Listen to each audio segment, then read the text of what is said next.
Papež Frančišek je jutranjo homilijo med mašo, ki jo je daroval kapeli doma svete Marte, oprl na berilo iz Pavlovega pisma Rimljanom.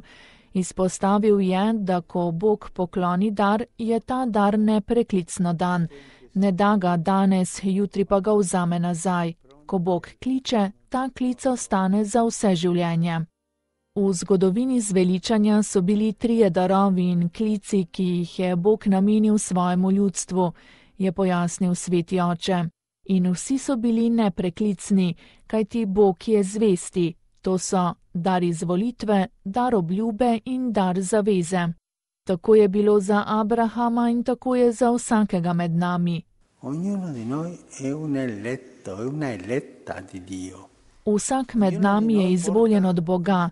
Vsak med nami ima obljubo, ki mu jo je dal Gospod. Hodi v moji navzočnosti, bodi brez graje in jaz bom storil, je zatrdil papež in dodal, da tudi vsak med nami dela zaveze z Gospodom. Lahko jih naredi ali pa tudi ne, saj je svoboden. Izpostavil je, da je treba zastaviti vprašanja, kako jaz čutim to izvolitev. Se čutim slučajni kristjan? Kako živim obljubo zveličanja na svoji poti? Kako sem zvest zavezi, kakor je on zvest?